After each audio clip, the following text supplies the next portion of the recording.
നമസ്കാരം. സിറ്റിവിഷൻ വാർത്തകളിലേക്ക് സ്വാഗതം. പ്രധാന വാർത്തകൾ. ഇടുക്കിക്ക് കൂടുതൽ പ്രതീക്ഷകൾ പകർന്നു നൽകി സംസ്ഥാന ബജറ്റ്. റോഡുകൾ, ടൂറിസം പദ്ധതികൾ എന്നിവയ്ക്ക് ബജറ്റിൽ തുക വകയിരുത്തി. കട്ടപ്പന തേനി തുരങ്കപാതയുടെ സാധ്യതാ പഠനം നടത്തുന്നതിനും ബജറ്റിൽ 10 കോടി.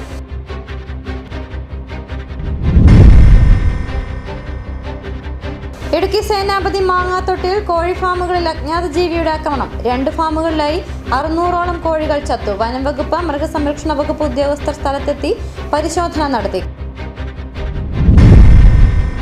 ദേശീയപാത 85 നിർമ്മാണ പ്രതിസന്ധി പരിഹരിക്കുന്നതിൽ സർക്കാർ ഇടപെടൽ ഉണ്ടാകാത്ത സാഹചര്യത്തിൽ ദേശീയപാത സംരക്ഷണ സമിതി തുടർ പ്രക്ഷോഭത്തിലേക്ക്. അടുത്ത മാസം 14-ന് വമ്പിച്ച ബഹുജന പിന്തുണയിൽ അടിമാലിയിൽ സത്യാഗ്രഹ സമരം. കഞ്ഞിക്കുഴി സാമൂഹ്യാരോഗ്യ കേന്ദ്രത്തിൽ കിടത്തി ചികിത്സ നിലച്ചിട്ട് 8 മാസം പിന്നിടുമ്പോഴും പ്രശ്നപരിഹാരത്തിന് ഇടുക്കി ബ്ലോക്ക് പഞ്ചായത്തിന്റെ ഭാഗത്തുനിന്ന് യാതൊരു നടപടിയും ഉണ്ടായിട്ടില്ലെന്ന ആക്ഷേപം ശക്തമാകുന്നു. സ്വകാര്യ ആശുപത്രികളെ സഹായിക്കുന്നതിന്റെ ഭാഗമാണെന്നും ആരോപണം. വിശദമായ വാർത്തകളിലേക്ക്. ഇടുക്കിക്ക് കൂടുതൽ പ്രതീക്ഷകൾ പകർന്നു നൽകി സംസ്ഥാന ബജറ്റ്. റോഡുകൾ, ടൂറിസം പദ്ധതികൾ എന്നിവയ്ക്ക് ബജറ്റിൽ തുക വകയിരുത്തി. കേരളത്തിനെയും തമിഴ്നാടിനെയും വേഗത്തിൽ ബന്ധിപ്പിക്കാൻ കഴിയുന്ന കട്ടപ്പന തേനി തുരങ്കപാതയുടെ സാധ്യതാ പഠനം നടത്തുന്നതിനും ബജറ്റിൽ 10 കോടി രൂപ വകയിരുത്തി. ഇത്തവണത്തെ ബഡ്ജറ്റിൽ ഇടുക്കിക്കും വലിയ പ്രതീക്ഷയാണ് പകർന്നു നൽകുന്നത്. ഇതിൽ ഏറ്റവും പ്രധാനപ്പെട്ടത് കട്ടപ്പന തേനി തുരങ്കപാത സാധ്യതാ പഠനം നടത്തുന്നതിന് 10 കോടി രൂപ വകയിരുത്തിയതാണ്. തുരങ്കപാത സാധ്യമായാൽ കേരളത്തെയും തമിഴ്നാടിനെയും വേഗത്തിൽ ബന്ധിപ്പിക്കുക മാത്രമല്ല, ചരക്ക് നീക്കത്തിനടക്കം ഏറെ സഹായകരമാകും. ഇതോടൊപ്പം കട്ടപ്പന ടൂറിസം ഹബിനായി 20 കോടി രൂപ, ഇടുക്കി മെഡിക്കൽ കോളേജിന്റെ വികസനം, ഉടുമ്പൻചോല ഗവൺമെന്റ് ആയുർവേദ മെഡിക്കൽ കോളേജിന് 1.5 കോടി രൂപ, ഇടുക്കി പാക്കേജിൽ 5 കോടി, ദേവികുളം നാഷണൽ അഡ്വഞ്ചർ അക്കാദമി 8 കോടി രൂപ, Idukki KSRTC bus stand free fab സാങ്കേതിക വിദ്യയിൽ നിർമ്മിക്കും.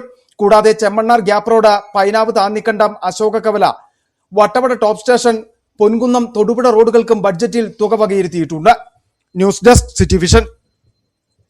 ഇടുക്കി സേനാപതി മാങ്ങാത്തൊട്ടിയിൽ കോഴി ഫാമുകളിൽ അജ്ഞാത ജീവിയുടെ ആക്രമണം. 2 ഫാമുകളിലായി 600ഓളം കോഴികൾ ചത്തു. വനം വകുപ്പ്, മൃഗസംരക്ഷണ വകുപ്പ് ഉദ്യോഗസ്ഥർ സ്ഥലത്തെത്തി പരിശോധന നടത്തി. ആക്രമിച്ചത് ഏത് മൃഗമെന്നതിൽ വ്യക്തത വരുത്താൻ കഴിഞ്ഞിട്ടില്ല. കാട്ടുപൂച്ച പോലുള്ള ഏതെങ്കിലും മൃഗങ്ങളായിരിക്കാം ആക്രമിച്ചതെന്നാണ് പ്രാഥമിക നിഗമനം. മാങ്ങാത്തൊട്ടി ടൗണിന് സമീപമുള്ള 2 കോഴി ഫാമുകളിലാണ് ഇന്നലെ രാത്രിയിൽ അജ്ഞാത ജീവിയുടെ ആക്രമണമുണ്ടായത്. വർഷങ്ങളായി കോഴി ഫാം നടത്തി വന്നിരുന്ന ഇടുകുഴിയിൽ വർഗീസിന്റെ ഫാമിലെ 1000ഓളം കോഴികളിൽ 500-ലധികവും ചത്തു. പലതിനെയും ഭക്ഷിച്ചിട്ടുമുണ്ട്. 2 ലക്ഷത്തോളം രൂപയുടെ നഷ്ടമാണ് കർഷകനുണ്ടായത്. രാത്രിയിൽ കോഴികൾക്ക് തീരുവാൻ എത്തിയപ്പോഴാണ് കോഴികളെ അജ്ഞാത ജീവി ആക്രമിച്ചു കൊന്നതായി കണ്ടെത്തിയത്. ഞാൻ ഇന്നലെ വൈകുന്നേരം പതിപോലെ കോഴികൾക്ക് വൈകുന്നേരം തീറ്റിട്ട് കൊടുക്കുന്ന സംവിധാനമുണ്ട്. രാത്രി 8 മണിക്ക് ഇവിടെ ഫാമിലേക്ക് ഇവിടെ ഇറങ്ങി വന്നു കഴിഞ്ഞപ്പോൾ ഈ കോഴി ഫാമിൽ മൊത്തം ഇങ്ങനെ കോഴികളെ ഏതോ ജീവി ഇങ്ങനെ കടിച്ചു വന്നിട്ടിരിക്കുകയായിരുന്നു. അത് പല ഭാഗത്തായിട്ട്. ഇതിനകത്തുനിന്നൊരു ആകെ 1000 കോഴി ഉണ്ടായിരുന്നോ, അതിനകത്ത് ഒരു 500 ചത്തുപോയി. രാത്രി 2 മണിയോടെയാണ് പനച്ചിക്കൽ വിജയന്റെ ഫാമിലെ കോഴികളെ അജ്ഞാത ജീവികൾ ആക്രമിച്ചത്. ശബ്ദം കേട്ട് ഓടിയെത്തിയതോടെ ജീവി ഓടി മറഞ്ഞു. ഏത് ജീവിയാണെന്ന് വ്യക്തമായി കാണാനും കഴിഞ്ഞിട്ടില്ല. ഇന്നലെ രാത്രിയിൽ ഞങ്ങൾ 3 മണിയായപ്പോൾ ഇവിടെ ഇറങ്ങി വരുന്നേ. അപ്പോൾ ഒരു ഒച്ച കേട്ടോണ്ട് ഇറങ്ങി വന്നേ. ഞങ്ങൾ പുറത്തിറങ്ങിയപ്പോൾ ഒരു സൗണ്ട് കേട്ടു. അപ്പം നോക്കാൻ വന്നപ്പോൾ ഇതിനകത്ത് ഫാം തുറന്ന് നോക്കുമ്പോൾ കോഴിക്കുഞ്ഞ് ചത്തു കിടക്കുന്നു. എന്തൊക്കെയോ പോലെ കോഴിക്കുഞ്ഞെല്ലാം ബഹളം വെക്കുന്നുണ്ടായിരുന്നു. അപ്പോൾ അത് കേട്ടാൽ ഇറങ്ങി വന്നേ. അന്നേരം വന്നപ്പോൾ കോഴിക്ക് പല എണ്ണത്തിനും തലയില്ല, അങ്ങനെ കിടക്കുന്ന കണ്ടു. അതെല്ലാം പിറക്കി പുറത്തിട്ടിട്ട് ഞങ്ങൾ ഇവിടെ തന്നെ കിടന്നു, ഫാമിൽ തന്നെ. അതുകൊണ്ട് പിന്നെ കുഴപ്പമുണ്ടായില്ല. വിജയന്റെ 50-ലധികം കോഴികളെ അജ്ഞാത ജീവി കൊന്നു ഭക്ഷിച്ചു. സംഭവത്തെ തുടർന്ന് വനംവകുപ്പ് ഉദ്യോഗസ്ഥരും മൃഗസംരക്ഷണ വകുപ്പ് അധികൃതരും പഞ്ചായത്ത് അധികൃതരും മനുഷ്യ വന്യജീവി സംഘർഷ ലഘൂകരണ കോർഡിനേഷൻ കമ്മിറ്റി അംഗം K. ബുൾബേന്ദ്രനും സ്ഥലത്തെത്തി പരിശോധന നടത്തി. ഇതിനു മുമ്പ് ഈ പ്രദേശത്തിന് സമീപത്തും മമ്മട്ടിക്കാനത്തും ഇതേപോലെ തന്നെ 2000 കോഴീനെ ഒരു കൂട്ടിൽ കയറി. അന്ന് കയറിയത് ലെപ്പേഡ് ക്യാറ്റാണ്, പൂച്ചപ്പുലിയാണ് കയറിയത്. അപ്പോൾ ഇത് പരിശോധിച്ചതിൽ നിന്ന് മനസ്സിലായത് ഏതോ അജ്ഞാത ജീവിയുടെ ഒരു ആക്രമണമാണ്. അദ്ദേഹത്തിന് ഏതാണ്ട് 2 ലക്ഷം രൂപയുടെ നഷ്ടം ഉണ്ടായിട്ടുണ്ട്. ഏത് മൃഗമാണെന്ന് കണ്ടെത്തിയിട്ടില്ലെന്നും കാട്ടുപൂച്ച പോലുള്ള ഏതെങ്കിലും മൃഗമാവാനാണ് സാധ്യതയെന്നും കർഷകന് നഷ്ടപരിഹാരം ലഭിക്കുന്നതിനുള്ള ഇടപെടലുകൾ നടത്തുമെന്നും Bodimettu section forest officer Johnson പറഞ്ഞു. അതെ, വൈൽഡ് ആനിമൽ ആയിരിക്കാനാണ് സാധ്യത. അത് ഏതെങ്കിലും ഈ പറയുന്ന ചിലപ്പോൾ ചെറിയൊരു വൈൽഡ് ക്യാറ്റോ അങ്ങനെ എന്തെങ്കിലും ഉള്ള ഒരു ജീവിയായിരിക്കാം. പക്ഷെ നമുക്ക് ഏതാണെന്ന് ഐഡൻറ്റിഫൈ ചെയ്യാൻ ഇതേവരെ കഴിഞ്ഞിട്ടില്ല. കാരണം അതിൻ്റെ കാൽപ്പാടുകളോ അങ്ങനെ ഒരു രേഖയോ ഒന്നുമില്ല, അതിൽ കാണുന്നില്ല. അതേസമയം ലക്ഷങ്ങളുടെ നഷ്ടമുണ്ടായ കർഷകർക്ക് സർക്കാർ അടിയന്തരമായി നഷ്ടപരിഹാരം നൽകാൻ ഇടപെടണമെന്ന CPI സംസ്ഥാന കൗൺസിൽ അംഗം CU ജോയും ആവശ്യപ്പെട്ടു.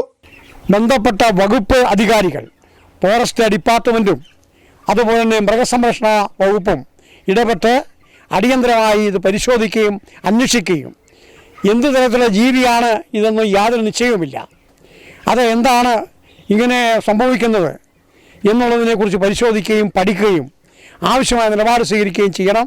അതേസമയം ഒരു ദിവസം 2 ഫാമുകളിൽ അജ്ഞാത ജീവിയുടെ ആക്രമണമുണ്ടായതോടെ നാട്ടുകാരും ഭീതിയിലാണ്. സിറ്റി വിഷൻ സേനാപതി. ദേശീയപാത 85-ലെ നിർമ്മാണ പ്രതിസന്ധി പരിഹരിക്കുന്ന കാര്യത്തിൽ ഇനിയും ഫലപ്രദമായ സർക്കാർ ഇടപെടൽ ഉണ്ടാകാത്ത സാഹചര്യത്തിൽ ദേശീയപാത സംരക്ഷണ സമിതി ശക്തമായ തുടർ പ്രക്ഷോഭത്തിന് തീരുമാനം കൈക്കൊണ്ടു. ഇതിന്റെ ഭാഗമായി അടുത്ത മാസം 14-ന് വമ്പിച്ച ബഹുജന പിന്തുണയിൽ അടിമാലിയിൽ സത്യാഗ്രഹ സമരം നടത്തും. ത്രിതല പഞ്ചായത്ത് പ്രതിനിധികളെ അടക്കം പങ്കെടുപ്പിച്ച് ദേശീയപാത സംരക്ഷണ സമിതിയുടെ നേതൃത്വത്തിൽ ഇന്ന് ആനച്ചാലിൽ ചേർന്ന യോഗത്തിലാണ് തുടർ പ്രക്ഷോഭത്തിൽ തീരുമാനം കൈക്കൊണ്ടത്. ദേശീയപാത 85-ൽ നേരിമംഗലം മുതൽ വാളറ വരെയുള്ള ഭാഗത്ത് നിർമ്മാണ പ്രതിസന്ധി രൂപം കൊണ്ടിട്ട് മാസങ്ങൾ പിന്നിടുകയാണ്.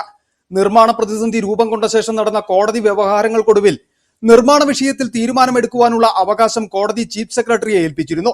എന്നാൽ ഇതിനുശേഷവും വിഷയത്തിൽ ഫലപ്രദമായ ഇടപെടൽ ഉണ്ടാവുകയോ മുന്നോട്ടു പോക്കുണ്ടാവുകയോ ചെയ്തിട്ടില്ലെന്ന് ദേശീയപാത സംരക്ഷണ സമിതി ആരോപിക്കുന്നു. ഈ സാഹചര്യത്തിലാണ് പ്രശ്നപരിഹാരം ആവശ്യപ്പെട്ട ദേശീയപാത സംരക്ഷണ സമിതി ശക്തമായ തുടർ പ്രക്ഷോഭത്തിന് തീരുമാനം കൈക്കൊണ്ടിട്ടുള്ളത്. ഇതിന്റെ ഭാഗമായി അടുത്ത മാസം 14-ന് വമ്പിച്ച ബഹുജന പിന്തുണയോടെ അടിമാലിയിൽ സത്യാഗ്രഹ സമരം നടത്തുമെന്ന് ഭാരവാഹികൾ പറഞ്ഞു. ത്രിതല പഞ്ചായത്ത് പ്രതിനിധികളെ അടക്കം പങ്കെടുപ്പിച്ച് ദേശീയപാത സംരക്ഷണ സമിതിയുടെ നേതൃത്വത്തിൽ ആലോചനാ യോഗം ചേർന്നു. തുടർന്നാണ് പ്രക്ഷോഭ പരിപാടികളിൽ തീരുമാനം കൈക്കൊണ്ടത്. പ്രശ്നപരിഹാരം ഉണ്ടാകുന്നില്ലെങ്കിൽ ശക്തമായ സമരത്തിലേക്ക് നീങ്ങുവാനാണ് ദേശീയപാത സംരക്ഷണ സമിതിയുടെ തീരുമാനം. വിഷയത്തിൽ സഹകരിക്കുന്ന എല്ലാവരുടെയും പിന്തുണ ദേശീയപാത സംരക്ഷണ സമിതി അഭ്യർത്ഥിച്ചിട്ടുണ്ട്. സമരങ്ങൾക്ക് വലിയ ബഹുജന പിന്തുണ ഉറപ്പാക്കുവാനാണ് ദേശീയപാത സംരക്ഷണ സമിതിയുടെ നീക്കം. ഇതിനായി പഞ്ചായത്തുകൾ കേന്ദ്രീകരിച്ച് വലിയ പ്രചാരണം നടത്തും. 14-ലെ സത്യാഗ്രഹ സമരം വമ്പിച്ച ബഹുജന സമരമാക്കി മാറ്റുന്നതിനുള്ള പ്രവർത്തനങ്ങളാണ് ദേശീയപാത സംരക്ഷണ സമിതി നടത്തിവരുന്നത്. City vision Adimali. കഞ്ഞിക്കുഴി സാമൂഹ്യ ആരോഗ്യ കേന്ദ്രത്തിൽ കിടത്തി ചികിത്സ നിലച്ചിട്ട് 8 മാസം പിന്നിടുമ്പോഴും പ്രശ്നപരിഹാരത്തിന് ഇടുക്കി ബ്ലോക്ക് പഞ്ചായത്തിന്റെ ഭാഗത്തുനിന്ന് യാതൊരു നടപടിയും ഉണ്ടായിട്ടില്ലെന്ന ആക്ഷേപം ശക്തമാകുന്നു. സ്വകാര്യ ആശുപത്രികളെ സഹായിക്കുന്നതിന്റെ ഭാഗമായാണ് കിടത്തി ചികിത്സ നിർത്തിയതെന്നുമാണ് നാട്ടുകാരുടെ ആരോപണം. അന്യജില്ലക്കാരിയായ മെഡിക്കൽ ഓഫീസറുടെ തീരുമാനമാണ് IP വിഭാഗം അടച്ചുപൂട്ടൽ കാരണമായതെന്നും വിമർശനമുണ്ട്. ഇടുക്കി ജില്ലയിലെ ഗ്രാമീണ മേഖലയിൽ ഏറ്റവും കൂടുതൽ ജനങ്ങൾ ആശ്രയിക്കുന്ന ആശുപത്രികളിൽ ഒന്നാണ് കഞ്ഞിക്കുഴി സാമൂഹ്യ ആരോഗ്യ കേന്ദ്രം. 2004-ൽ കിടത്തി ചികിത്സ ആരംഭിച്ച ഈ CHC പട്ടികവർഗ വിഭാഗങ്ങൾ ഉൾപ്പെടെ കഞ്ഞിക്കുഴി പഞ്ചായത്തിലെ ദൂരദേശങ്ങളിൽ താമസിക്കുന്ന ആയിരക്കണക്കിന് സാധാരണക്കാർക്ക് ഏക ആശ്രയമായിരുന്നു. പതിറ്റാണ്ടുകളോളം മെച്ചപ്പെട്ട ആരോഗ്യ സേവനം ലഭിച്ചിരുന്ന ആശുപത്രിയിൽ കോവിഡ് കാലഘട്ടത്തിൽ താൽക്കാലികമായി കിടത്തി ചികിത്സ നിർത്തിയിരുന്നെങ്കിലും പിന്നീട് ഇത് പുനരാരംഭിച്ചിരുന്നു. എന്നാൽ കഴിഞ്ഞ 8 മാസം മുമ്പ് ഒരാഴ്ചത്തെ പരിശീലനത്തിനായി പോകുന്നുവെന്ന കാരണത്താൽ മെഡിക്കൽ ഓഫീസർ കിടത്തി ചികിത്സ ഒഴിവാക്കി IP വിഭാഗം പൂട്ടുകയും ചെയ്തു. തുടർന്ന് ഇതുവരെ കിടത്തി ചികിത്സ പുനരാരംഭിച്ചിട്ടില്ല. CHC ആക്കി നല്ല നിലയിൽ പ്രവർത്തിച്ചുകൊണ്ട് ഹോസ്പിറ്റലാണ്. 25ഓളം IP ബെഡുകൾ ഉണ്ടായിരുന്നു അവിടെ. എന്നാൽ ഈ കോവിഡിന് ശേഷം അടുത്ത കാലത്ത് മാസങ്ങൾക്ക് മുമ്പ് പേരിന് മാത്രം IP വന്ന് 2-3 പേരെ അഡ്മിറ്റ് ചെയ്യുന്ന സ്ഥിതിയായി. അത് കഴിഞ്ഞ് അതും നിർത്തി. ഇപ്പോൾ ഈ ആലപ്പുഴ ജില്ലയിലത്രയും വലിപ്പമുള്ള കഞ്ഞിക്കുഴി പഞ്ചായത്തിൽ ആദിവാസി ഗിരിജനങ്ങൾ തിങ്ങിപ്പാർക്കുന്ന ഈ മേഖലയിൽ വേറെ ചികിത്സാ സൗകര്യം ഇല്ലാത്തതുകൊണ്ട് സാധാരണക്കാരായ കർഷകരും കർഷക തൊഴിലാളികളും വളരെയേറെ വിഷമത്തിലാണ്. ആശുപത്രിയുടെ മേൽനോട്ട ചുമതലയുള്ള ഇടുക്കി ബ്ലോക്ക് പഞ്ചായത്തിന്റെ കാര്യക്ഷമമായ ഇടപെടൽ ഇല്ലെന്നതാണ് പ്രധാന പരാതി. നിലവിൽ കഞ്ഞിക്കുഴി സാമൂഹ്യ ആരോഗ്യ കേന്ദ്രത്തിൽ 4 ഡോക്ടർമാരും ആവശ്യത്തിന് അനുബന്ധ ജീവനക്കാരുമുണ്ടെങ്കിലും ഉച്ചയ്ക്ക് ശേഷം ഒരാൾ മാത്രമാണ് ഡ്യൂട്ടിയിലുണ്ടാവുക. ഇതുമൂലം രോഗികൾക്ക് ആവശ്യമായ ചികിത്സ ലഭിക്കാതെ പോകുന്നുവെന്ന ആക്ഷേപവും ഉയരുന്നു. വൈകിട്ട് 6 മണിവരെ OP പ്രവർത്തിക്കുമെന്ന് അറിയിച്ചിട്ടുണ്ടെങ്കിലും പല ദിവസങ്ങളിലും മതിയായ സേവനം ലഭിക്കുന്നില്ലെന്നതാണ് നാട്ടുകാരുടെ പരാതി. അടിയന്തരമായി കിടത്തി ചികിത്സ പുനരാരംഭിക്കുന്നതിന് ആവശ്യമായ ഇടപെടൽ ഇടുക്കി ബ്ലോക്ക് പഞ്ചായത്തിന്റെ ഭാഗത്തുനിന്ന് ഉണ്ടാകണമെന്നതാണ് പ്രദേശവാസികളുടെ അടക്കം ശക്തമായ ആവശ്യം. City vision Idukki. പാചകവാതകമില്ലാതെ വന്നതിനെ തുടർന്ന് മൂന്നാറിലെ പ്രീ മെട്രിക് ഹോസ്റ്റലിന്റെ പ്രവർത്തനം അവതാളത്തിലായ സംഭവത്തിൽ ആദിവാസി മുതുവാൻ സമുദായ സംഘത്തിന്റെ നേതൃത്വത്തിൽ പ്രീ മെട്രിക് ഹോസ്റ്റലിലേക്ക് പ്രതിഷേധ മാർച്ച് നടത്തി. ഹോസ്റ്റൽ കവാടത്തിൽ പോലീസ് മാർച്ച് തടഞ്ഞത് നേരിയ സംഘർഷത്തിന് ഇടവരുത്തി. തുടർന്ന് നടന്ന പ്രതിഷേധ സമരം ആദിവാസി മുതുവാൻ സമുദായ സംഘം സംസ്ഥാന പ്രസിഡന്റ് പാൽരാജ് ഉദ്ഘാടനം ചെയ്തു. മാസങ്ങളായി പാചകവാതകത്തിന്റെ പണം നൽകാത്തതിനാൽ പാചകവാതക വിതരണം നിലച്ച സാഹചര്യത്തിലായിരുന്നു. ആദിവാസി ഉന്നതികളിലെ പെൺകുട്ടികൾ താമസിച്ച് പഠനം നടത്തുന്ന മൂന്നാറിലെ പ്രീ മെട്രിക് ഹോസ്റ്റലിന്റെ പ്രവർത്തനവും അവതാളത്തിലായിരുന്നു. പാചകവാതകമില്ലാതെ വന്നതോടെ കുട്ടികൾക്കുള്ള ഭക്ഷണ വിതരണം താളം തെറ്റി. തുടർന്ന് രക്ഷിതാക്കളെത്തി കുട്ടികളെ വീടുകളിലേക്ക് കൊണ്ടുപോയിരുന്നു. ഈ സംഭവത്തിലാണ് ആദിവാസി മുതുവാൻ സമുദായ സംഘം പ്രതിഷേധവുമായി രംഗത്തെത്തിയിട്ടുള്ളത്. സംഭവത്തിൽ പ്രതിഷേധിച്ച ആദിവാസി മുതുവാൻ സമുദായ സംഘത്തിന്റെ നേതൃത്വത്തിൽ പ്രീ മെട്രിക് ഹോസ്റ്റലിലേക്ക് പ്രതിഷേധ മാർച്ച് നടത്തി. ഹോസ്റ്റൽ കവാടത്തിൽ പോലീസ് മാർച്ച് തടഞ്ഞത് നേരിയ സംഘർഷത്തിന് ഇടവരുത്തി.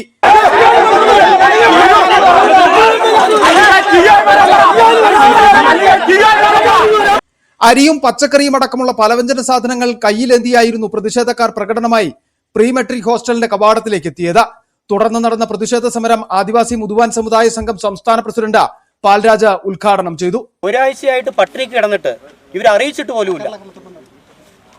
ഇവിടുത്തെ ടിഒ എന്ത് വിചാരിച്ചാണ് നമ്മുടെ കുട്ടികളെ കൊല്ലാൻ വേണ്ടിയിട്ടാണോ ഇവിടെ ഇട്ടിരുന്നത് നമുക്ക് ഈയിടയ്ക്കാണ് അറിഞ്ഞത്. ഭാഗ്യം കൊണ്ട് കാരണവന്മാർ കുട്ടികളെ കൊണ്ടുപോയതുകൊണ്ട് മരണം സംഭവിച്ചില്ല. അപ്പോൾ ഗവൺമെൻറ് ശമ്പളം കൊടുത്ത് ഇവരെ ഇരുത്തിയേക്കുന്നത് ഇവിടെ നമ്മുടെ കുട്ടികളെ പഠിപ്പിക്കാനാണ്. നമ്മളെ കുട്ടികളെ സ്വന്തം നമ്മൾ പഠിപ്പിക്കാനും അറിവ് നൽകാനുമാണെങ്കിൽ ഇവിടെ ഗവൺമെൻറ് ഹോസ്റ്റലിൽ മറ്റും കൊണ്ട് വിടേണ്ട കാര്യങ്ങൾ നമുക്കില്ല. നമുക്ക് വേണ്ടി ഗവൺമെൻറ് ഹോസ്റ്റലും പ്രീ മെട്രിക് ഹോസ്റ്റലുകളെല്ലാം MRS അതുപോലെ തന്നെ ചെയ്ത് ഇത്രയും ഫണ്ടുകൾ മുടക്കി ചെയ്തു വെച്ചേക്കുന്നത് നമ്മുടെ കുട്ടികളെ പഠിപ്പിക്കാനും അതിൽ പാവപ്പെട്ട കുട്ടികളെ മറ്റ് ST കുട്ടികളും മറ്റ് കുട്ടികളെയും നല്ല പഠിപ്പിക്കാൻ വേണ്ടിയിട്ടാണ്. സംഭവത്തിൽ വീഴ്ച വരുത്തിയവർക്കെതിരെ കർശന നടപടി വേണമെന്നാണ് പ്രതിഷേധക്കാരുടെ ആവശ്യം. ഹോസ്റ്റലിന്റെ പ്രവർത്തനം താളം തെറ്റിയതോടെ വീടുകളിലേക്ക് പോയ കുട്ടികളെ തിരികെ എത്തിക്കുവാനുള്ള വാഹനക്കൂലി രക്ഷിതാക്കൾക്ക് ലഭ്യമാക്കണം. ഈ ആവശ്യവും സമരത്തിലൂടെ സംഘടന മുന്നോട്ട് വെച്ചു.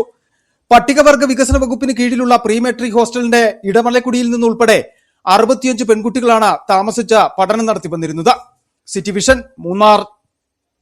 ഇടവേള.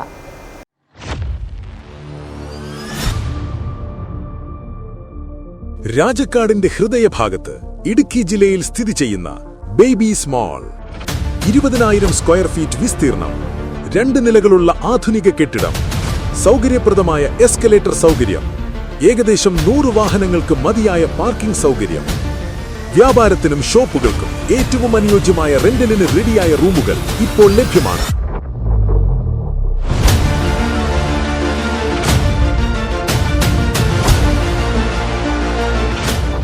ടൗണിന്റെ മധ്യഭാഗത്തുള്ള മികച്ച ലൊക്കേഷൻ, ഉയർന്ന ഉപഭോക്തൃ സാന്നിധ്യം, നിങ്ങളുടെ ബിസിനസിന് മികച്ച അവസരം, ഷോപ്പ് തുറക്കാൻ ഏറ്റവും അനുയോജ്യമായ സ്ഥലം ബേബീസ് മാൾ രാജക്കാട്. ഇന്ന് തന്നെ ബന്ധപ്പെടുക 9061415447.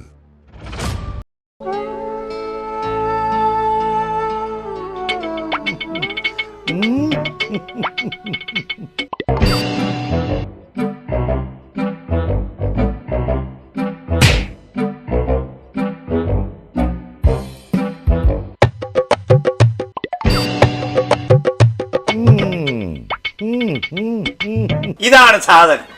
ഇവനെ അങ്ങ് പ്രയോഗിച്ചാൽ ഏതേലും സൂപ്പറായിട്ട് കായ്ക്കും. എല്ലാ പൂക്കളും കായാകുന്നതിന് ബെൻസാവൈറ്റ്, ചൊറിയില്ലാത്ത കായ്കൾക്കായി സൾഫോസ്, കൂടാതെ അമിൻഡ, ഹീര, ഡോറിസ്, വെൽവെറ്റ്. കർഷകന്റെ പ്രതീക്ഷയ്ക്കൊത്ത ഉൽപാദനം വർദ്ധിക്കാൻ വൈറ്റ്ഫീൽഡ് ഇന്റർനാഷണലിന്റെ ഉൽപ്പന്നങ്ങൾ ഉപയോഗിക്കൂ. 1.5 പതിറ്റാണ്ടിലേറെയായുള്ള സേവന പാരമ്പര്യവുമായി doctors clinical and diagnostic laboratory Rajakkad. Hi tech മെഷീനറികളുടെ സഹായത്തോടെ രോഗനിർണയം ഇനി കുറഞ്ഞ സമയത്തിനുള്ളിൽ. 300 mA full room x ray and 12 channel digital ECG. വിവിധ രോഗനിർണയങ്ങൾക്കായി മൾട്ടി സ്പെഷ്യാലിറ്റി ലബോറട്ടറി. എല്ലാവിധ ലബോറട്ടറി ടെസ്റ്റുകളും സ്പെഷ്യൽ ടെസ്റ്റുകളും 1 മണിക്കൂറിനുള്ളിൽ. വിവിധ ചെക്കപ്പ് പാക്കേജുകൾ. വിദഗ്ധ ടെക്നീഷ്യന്മാരുടെ നേതൃത്വത്തിൽ 100% ക്വാളിറ്റിയോടുകൂടിയുള്ള ടെസ്റ്റ് റിസൾട്ടുകൾ. Doctors clinical and diagnostic laboratory, SNDP shopping complex, Rajakkad. സ്ത്രീ സൃഷ്ടികളിൽ ഏറ്റവും പരിശുദ്ധയായ ഒന്ന്. ആ പരിശുദ്ധിക്ക് നിറം കൂട്ടുന്ന ഒന്നാണ് അവരുടെ ആത്മവിശ്വാസം. അതിനാൽ ഞങ്ങൾ മനസ്സിലാക്കുന്നു, നിങ്ങൾ അർഹിക്കുന്നു KG's ജ്വല്ലറിയുടെ അതുല്യമായ ആഭരണങ്ങൾ. KG's ജ്വല്ലറി, കോട്ടയം കട, സിൻസ് 1950. പരിശുദ്ധ സ്വർണം വിശ്വസ്ത കരങ്ങളിലൂടെ. ആ ഷോപ്സ് കട്ടപ്പന, ചെറുതോണി, അടിമാലി, നെടുങ്കണ്ടം, രാജാക്കാട്. വീണ്ടും വാർത്തകളിലേക്ക്. ജസ്റ്റിസ് KT തോമസിന് പത്മവിഭൂഷൺ നൽകിയതിനെതിരെ വിമർശനവുമായി മുല്ലപ്പെരിയാർ സമരസമിതി. ജസ്റ്റിസ് KT തോമസിന് പത്മവിഭൂഷൺ നൽകിയത് ഈ അവാർഡിന്റെ മഹിമയ്ക്കും അംഗീകാരത്തിനും കളങ്കമാണെന്ന് മുല്ലപ്പെരിയാർ സമരസമിതി ചെയർമാൻ ഷാജി P. ജോസഫ് പറഞ്ഞു. കേരളത്തിൻ്റെ പ്രതീക്ഷ കൈവരിക്കുവാൻ പറ്റുന്ന ഒരു റിപ്പോർട്ട് ഉണ്ടാക്കാൻ പറഞ്ഞു വിട്ടയാൾ തന്നെ പഴയ റിപ്പോർട്ടിനോട് കടമെടുത്തുകൊണ്ട് പണ്ട് തട്ടയും മേത്തയും കൊടുത്ത ആ റിപ്പോർട്ടിന്മേൽ ഒരു വെള്ളവും ചേർക്കാതെ അതേപടി നമ്മുടെ സുപ്രീം കോടതിയുടെ 5 അംഗ ബെഞ്ചിന് നൽകിക്കൊണ്ട് കേരളത്തിൻ്റെ പ്രതീക്ഷകൾക്ക് വിഘാതം സൃഷ്ടിക്കുന്ന ഒരു ഉത്തരവുണ്ടാക്കുവാൻ അദ്ദേഹം നടത്തിയ ആ വലിയൊരു പ്രയത്നം, അത് അല്ലെങ്കിൽ അദ്ദേഹം കേരളത്തോട് കാണിച്ച ആ വഞ്ചന ഒരു കാരണവശാലും കേരളത്തിലെ ജനങ്ങൾ മറന്നു പോകില്ല. അതുകൊണ്ട് ഈ അവാർഡിന് അർഹനായ, അല്ലെങ്കിൽ ഈ പത്മവിഭൂഷൺ പോലെയുള്ള രാജ്യത്തെ തന്നെ ഏറ്റവും വലിയ സിവിലിയൻ ബഹുമതി അദ്ദേഹത്തിന് നൽകിയതിലുള്ള ആ അഗാധമായ വേദന, ദുഃഖം മുല്ലപ്പെരിയാർ സമരസമിതി രേഖപ്പെടുത്തുന്നു. ഇങ്ങനെയുള്ളവർക്കൊക്കെ ഈ അവാർഡ് നൽകുമ്പോൾ ഇത്തരത്തിൽ വളരെ പരമോന്നത ബഹുമതികളിൽ ഒന്നായ ഇതിനെയൊക്കെ കളങ്കപ്പെടുത്തുന്ന ഒരാൾക്ക് കൊടുത്തു എന്നുള്ളതിലുള്ള അഭിപ്രായം കൂടി, വേദന കൂടി മുല്ലപ്പെരിയാർ സമരസമിതി ഈ അവസരത്തിൽ മുന്നോട്ട് വയ്ക്കുകയാണ്. Rajakumari holy queens UP school വജ്ര ജൂബിലി ദിനാഘോഷത്തിന്റെ ഭാഗമായി വാഹന വിളംബര പ്രചരണ റാലിയും കാൽനട പ്രചരണ റാലിയും നടന്നു. പൂപ്പാറ ടൗണിൽ നിന്നും 100 കണക്കിന് വാഹനങ്ങളുടെ അകമ്പടിയോടെ ആരംഭിച്ച വാഹന വിളംബര റാലി മുരിക്കുംതൊട്ടി, കുരുള സിറ്റി, രാജകുമാരി നോർത്ത്, B ഡിവിഷൻ തുടങ്ങിയ മേഖലകളിലൂടെ സഞ്ചരിച്ച രാജകുമാരി പഞ്ചായത്ത് ഓഫീസിന് മുമ്പിൽ സമാപിക്കുകയും തുടർന്ന് പഞ്ചായത്ത് അങ്കണത്തിൽ നിന്നും വിദ്യാർത്ഥികളുടെയും അധ്യാപകരുടെയും പൂർവ്വ വിദ്യാർത്ഥികളുടെയും സഹകരണത്തോടെ രാജകുമാരി ടൗണിലേക്ക് വാദ്യമേളങ്ങളുടെ അകമ്പടിയോടെ കാൽനട പ്രചാരണ വിളംബര റാലി നടത്തി.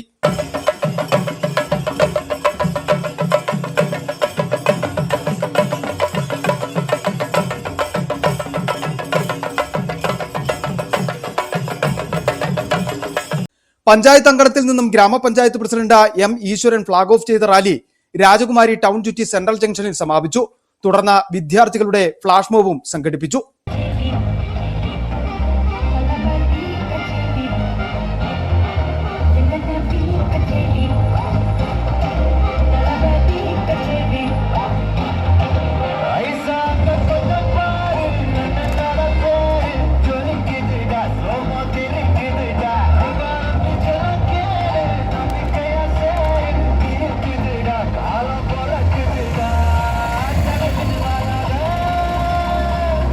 രാജകുമാരി ടൗണിൽ നടന്ന റാലി സമാപന സമ്മേളനം ഗ്രാമപഞ്ചായത്ത് പ്രസിഡന്റ് M ഈശ്വർ ഉദ്ഘാടനം ചെയ്തു.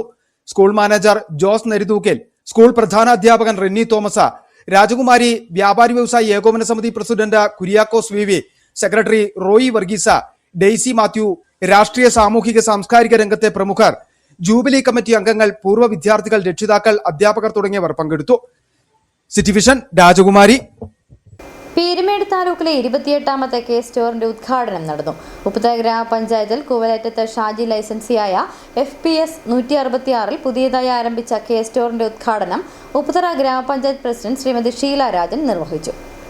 റേഷൻ കടകളുടെ വൈവിധ്യവൽക്കരണത്തിന്റെ ഭാഗമായി പൊതുവിതരണ സമ്പ്രദായത്തെ ശക്തിപ്പെടുത്തുന്നതിനും റേഷൻ കട ലൈസൻസുകളുടെ വരുമാന മാർഗങ്ങൾ മെച്ചപ്പെടുത്തുവാനും കാർഡ് ഉടമകൾക്ക് വിവിധ സാധനങ്ങളും സേവനങ്ങളും റേഷൻ കടയിലൂടെ ലഭ്യമാക്കുക എന്ന ലക്ഷ്യത്തോടെയും തുടങ്ങിയ സംസ്ഥാന സർക്കാരിന്റെ സംരംഭമാണ് കെ സ്റ്റോർ എന്നും MSME നിർമ്മിക്കുക, വിപണനം ചെയ്യുന്ന ഉൽപ്പന്നങ്ങൾ ഇന്ത്യൻ ഓയിൽ കോർപ്പറേഷന്റെ സബ് ലീഡർഷിപ്പ് വഴി ചോട്ടു ഗ്യാസ് 5 കിലോ സിലിണ്ടറുകൾ, കോമൺ സർവീസ് സെന്ററുകൾ നൽകുന്ന സേവനങ്ങൾ, സപ്ലൈകോയുടെ ശബരി ഉൽപ്പന്നങ്ങൾ, മിൽമ ഉൽപ്പന്നങ്ങൾ, ഭക്ഷ്യ പൊതുവിതരണ ഉപഭോക്തൃകാര്യ വകുപ്പ് സമയാസമയങ്ങളിൽ അനുവദിക്കുന്ന മറ്റു പൊതുമേഖലാ സ്ഥാപനങ്ങളുടെ ഉൽപ്പന്നങ്ങൾ എന്നിവയാണ് കെ സ്റ്റോറുകൾ വഴി വിതരണം ചെയ്യുന്നത്. Peermade taluk supply officer Ganeshan M അധ്യക്ഷത വഹിച്ച ചടങ്ങിൽ ഉപ്പുതറ ഗ്രാമപഞ്ചായത്ത് പ്രസിഡന്റ് ഷീല രാജൻ ഉദ്ഘാടനം നിർവഹിച്ചു. വാർഡ് മെമ്പർ നിഷ പ്രദീപ ആദ്യ വിൽപ്പന നടത്തി. സേവനം കാർഡ് ഉടമകൾ പരമാവധി പ്രയോജനപ്പെടുത്തണമെന്നും താലൂക്ക് സപ്ലൈ ഓഫീസർ അറിയിച്ചു. Assistant taluk supply officer Satheesh KN, rationing ഇൻസ്പെക്ടർമാരായ ഷിജുമോൻ, റെജി തോമസ്, റേഷൻ കട ലൈസൻസി ഷാജി എന്നിവർ പങ്കെടുത്തു. City vision Upputhara. Thookkupalam Saint Antony's ദേവാലയത്തിൽ വിശുദ്ധ അന്തോണീസിന്റെയും പരിശുദ്ധ കന്യാമറിയത്തിന്റെയും വിശുദ്ധ സെബാസ്റ്റിനോസിന്റെയും തിരുനാളിന് നാളെ തുടക്കമാകും. അവസാന ദിവസമായ ഞായറാഴ്ച ആഘോഷമായ വിശുദ്ധ കുർബാനയും തൂക്കുപാലം ടൗണിലേക്ക് വാദ്യമേളങ്ങളുടെ അകമ്പടിയോടെ പ്രദക്ഷിണവും നടക്കുമെന്ന് തിരുനാൾ കമ്മിറ്റി ഭാരവാഹികൾ അറിയിച്ചു.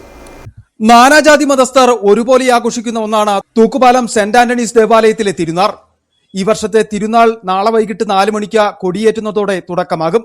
ശനിയാഴ്ച കൂട്ടായ്മകളിലേക്ക് പ്രദക്ഷിണവും ആഘോഷമായ വിശുദ്ധ കുർബാനയും വാഹന വെഞ്ചിരിപ്പ് എന്നിവയും നടക്കും. അവസാന ദിവസമായ ഞായറാഴ്ച തൂക്കുപാലം ടൗണിലേക്ക് ആഘോഷമായ പ്രദക്ഷിണവും നടക്കുമെന്ന് ഇടവക വികാരി തോമസ് വലിയമംഗലം പറഞ്ഞു. ഈ വർഷത്തിന്റെ തിരുനാൾ ഒരുക്കങ്ങളൊക്കെയും അതിന്റെ എല്ലാ ഭൗതിക ആത്മീയമായ മേഖലയിൽ ഒരുക്കപ്പെട്ട് കഴിഞ്ഞിരിക്കുകയാണ്. 3 ദിവസങ്ങൾ ഒതുങ്ങി നിൽക്കുന്ന തിരുനാൾ ദിനങ്ങളിലൂടെ നാനാജാതി മതസ്ഥരുടെ വന്ന് പ്രാർത്ഥിക്കുകയും അമ്പമുടി എന്നിവ എഴുന്നള്ളിച്ചുകൊണ്ട് അനുഗ്രഹങ്ങൾ പ്രാപിക്കുകയും ചെയ്യുന്നുണ്ട്. ഒപ്പം തന്നെ തിരുനാതിരുക്കർമ്മങ്ങളുമായി ബന്ധപ്പെട്ട് വീട്ടമ്പ് എഴുന്നള്ളിക്കുന്ന ഒരു പ്രത്യേക ആത്മീയ യാത്ര ഇടവകയുടെ എല്ലാ ഊടുവഴികളിലൂടെയും വീടുകളിലൂടെയും ഇത് ഒരു അനുഗ്രഹത്തിന്റെ വഴിയായി നാനാജാതി മതസ്ഥർ സ്വീകരിച്ചുകൊണ്ടിരിക്കുകയാണ്. ഞായറാഴ്ച വൈകിട്ട് 8 മണിക്ക് ഗൃഹപാഠം എന്ന ഷോർട്ട് ഫിലിമിന്റെ പ്രദർശനവും ഉണ്ടാകും. തിരുനാൾ ദിവസങ്ങളിൽ അമ്പ് വയ്ക്കുന്നതിനും അടിമ വയ്ക്കുന്നതിനും സൗകര്യമുണ്ടായിരിക്കുമെന്നും ആഘോഷ കമ്മിറ്റി ഭാരവാഹികൾ അറിയിച്ചു. City vision Nedumkandam. സ്വർണം വെള്ളി നിരക്കുകൾ. ബെന്നീസ് ജുവലറി, സ്വർണം വെള്ളി ഡയമണ്ട് ആഭരണങ്ങളുടെ കലവറ. സ്വർണ്ണാഭരണങ്ങൾ ഹോൾസെയിൽ വിലയിൽ സ്വന്തമാക്കാം. 22K 9.6 ലൈറ്റ് വെയ്റ്റ് ആഭരണങ്ങൾ. രാജ്കോട്ട്, സിംഗപ്പൂർ, ടർക്കിഷ്, കുവൈറ്റ് ആഭരണങ്ങളുടെ ഏറ്റവും പുതിയ കളക്ഷൻസ്. 92.5 വെള്ളി ആഭരണങ്ങൾ. ഏവർക്കും അനുയോജ്യമായ ബഡ്ജറ്റിൽ 95% എക്സ്ചേഞ്ച് വാല്യൂ ലഭിക്കുന്ന ഡയമണ്ട് ആഭരണങ്ങളുടെ വലിയ ശേഖരം. ഇനി മനസ്സുപോലെ പരിശുദ്ധമായ പൊന്ന്. Benny's jewellery, Benny's tower, bus stand junction, Rajakkad.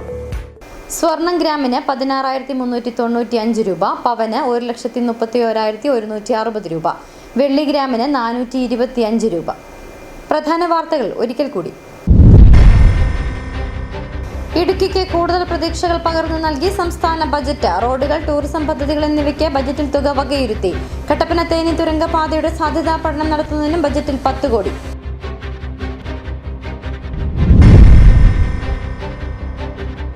Idukki Senapathy മാങ്ങാത്തൊട്ടിയിൽ കോഴി ഫാമുകളിൽ അജ്ഞാത ജീവിയുടെ ആക്രമണം. 2 ഫാമുകളിലായി 600ഓളം കോഴികൾ ചത്തു. വനം വകുപ്പ്, മൃഗസംരക്ഷണ വകുപ്പ് ഉദ്യോഗസ്ഥർ സ്ഥലത്തെത്തി പരിശോധന നടത്തി.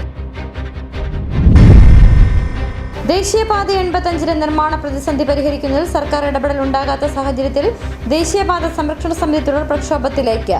അടുത്ത മാസം 14-ന് വമ്പിച്ച ബഹുജന പിന്തുണയിൽ അടിമാലിയിൽ സത്യാഗ്രഹ സമരം.